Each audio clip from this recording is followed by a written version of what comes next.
நான் இது வரைக்கும் உங்களை மாதிரி ஒரு பொண்ணு பார்த்ததில்ல. உங்ககிட்ட அந்த எல்லை இல்லாத பிடிவாதம் இருக்கு. என்ன பண்ணாலும் அதை முழு முயற்சியோட பண்றீங்க. ஏதாவது வேணும்னா அதை எப்படியாவது அடைஞ்சிடுறீங்க. யாரேனும் நம்மை எதிர்த்து ஏதேனும் ஒரு வார்த்தை பேசினால், எந்த வார்த்தையாவது உதடாவது நம்மை அவமானப்படுத்தி இருந்தால், திருப்பி அவர்களை மனதிலே கெட்ட வார்த்தையில் அவமானப்படுத்துவதன் மூலமாக அவர்களை ஜெயிக்க முடியாது. ஒரு ஆசிரியராக என்னுடைய ட்ரைனிங் எப்படி ஜெயிக்கணும் தெரியுமா? எந்த வாய் நம்மள கெட்ட வார்த்தையில திட்டுச்சோ, எந்த வாய் நம்மள அவமானப்படுத்துச்சோ, எந்த வாய் நம்மை சபித்ததோ, அந்த வாயிலிருந்து பாராட்டு வாங்காமல் அந்த ட்ரைனிங்கை முடிச்சிடாது. யாரையும் இப்படி வியந்து பார்க்காத. வியந்து பார்த்தன்னு வச்சுக்கோ, என்ன நடக்கும் தெரியுமா? நீ யார வியந்து பாக்குறியோ அவங்க வளர்ந்துகிட்டே இருப்பாங்க. நீ அங்கேயே தான் நின்னு பார்த்துட்டு இருக்கணும். வியப்பது வீழ்ச்சி.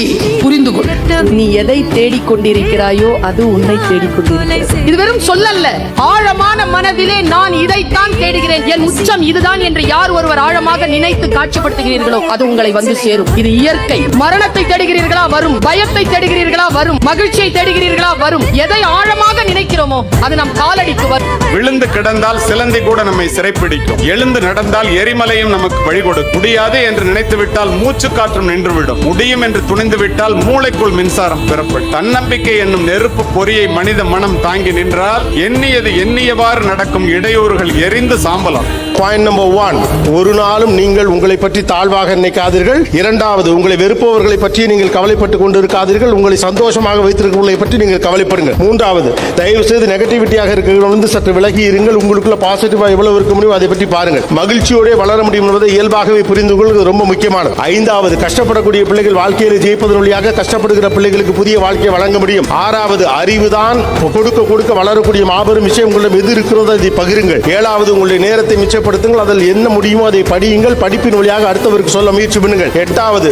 நீங்க உங்களுடைய நேரத்தை எந்த அளவுக்கு பத்திரமா வச்சுக்கிறீங்களோ அந்த அளவுக்கு உங்களுடைய கமிட்மெண்ட்டை நீங்க பத்திரமா வச்சுக்கோங்க. சிறு வயதில் சொல்லப்பட்ட பொய்யை நம்பாதீர்கள். காரணம், commitment is the charm of life. Go with your commitment, enjoy your commitment.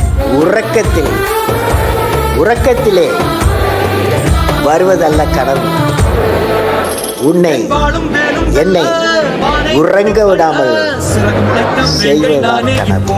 என்னைக்காவது நீ யோசியா ஏன் படிக்கணும்னு? இப்ப படிச்சா என்ன நடக்கும்ன்றத சொல்றேன். கைதிகள் இருக்காங்கல்ல, ஆயுள் கைதிகள், அவங்களுக்கு ஒரு மோட்டிவேஷன் ஸ்பீச்காக கூப்பிட்டாங்க. என்ன வந்து ப்ரோக்ராம் ஆரம்பிக்கும் பொழுதே மணி 6:45 7:40 நான் கிளம்பி ஆகணும். ஏன்னா 8:30 மணிக்கு எனக்கு ஃபிளைட். சிறையில இருந்து ஏர்போர்ட்டுக்கு போறதுக்கு 40 மினிட்ஸ் ஆகும். உடனே என்ன தெரியும் பண்ணாரு, அந்த எஸ்பி, அங்க இருந்த எஸ்பி ஜீப் எடுப்பா அப்படின்னு மேக்ஸிமம் 25 மினிட்ஸ் டிரைவர் உட்கார்றாரு. டிரைவர் சீட்ல எஸ்பி சார் போய் முன்னால உட்கார்றாரு. எஸ்பி சார் முன்னால உட்கார்ந்து பின்னால யாரும் உட்கார முடியாது.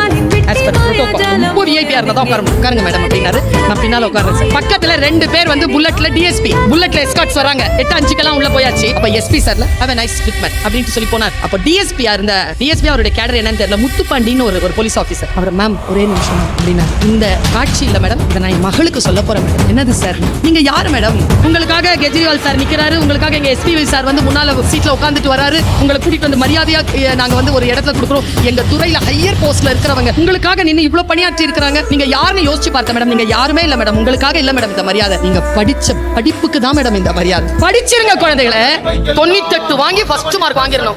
உங்ககிட்ட சொல்றேன், 98 மார்க் வாங்கும்ல, அது என்ன பண்ணும் அப்படின்னா, உங்க பிரின்சிபல் மாதிரி நிறைய சம்பாதிக்கும், சம்பளம். அடுத்த லெவல் நான் திறமைசாலி, நிறைய எல்லாம் மார்க் வாங்க மாட்டேன், சுமாரா வாங்க பாஸ் பண்ணிடுவேன். ஆனா நல்லா பேசுவேன், டேலண்டட், ஸ்கில் பேஸ்ட், அவங்கள விட அதிகமா சம்பாதிக்கும். தேர்ட் கேட்டகரி ஒன்னு இருக்குது, அது படிக்கவும் செய்யாது. ஆனா அதுதான் இந்த 2 பேருக்கும் சம்பளத்தை கொடுக்கும். புரியுதா?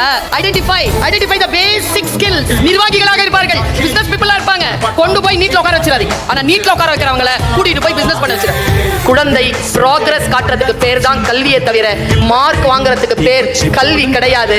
மீன் கடல்ல நீந்தோம், மானு காட்டுல ஓடும். அதனால நீங்க ஒரே நிலையில் அந்த குழந்தையை பார்க்கலாகாது. ஃபர்ஸ்ட் பிரைஸ் வாங்குற குழந்தையை நீங்க எப்படி பெருமைப்படுத்துறீங்களோ, ஃபெயில் ஆயிடுவான்னு தெரியும் பொழுது பாஸ் பண்றான் பாருங்க, அவனையும் சேர்த்து நீங்கள் கொண்டாடினால் அந்த குழந்தை அடுத்த கட்டத்திற்கு உயரும். நாங்கள் எல்லோரும் பெற்றோர்கள், நிர்வாகத்திற்கும் ஆசிரியர்களுக்கும் சொல்லுகிறேன், உங்களிடத்தில் 45 குழந்தைகள் உங்கள் வகுப்பில் இருக்கலாம். ஆனால் அதில் ஒரே ஒரு குழந்தை தான் என்னுடையது. என் குழந்தை எனக்கு ஓவியம் என்பதனால் என் குழந்தையை பத்திரமாக பார்த்துக் கொள்ளும்படி உங்களை நான் இவர்கள் சார்பிலே கேட்டுக்கொள்கிறேன். அவர்கள் சார்பிலே நீங்களும் சேர்ந்து உங்கள் குழந்தைகளை கண்காணித்து அடுத்த கட்டத்திற்கு வளர்த்து விடுங்கள். அவர்கள் சிறகை விரிக்கட்டும், பறக்கட்டும்.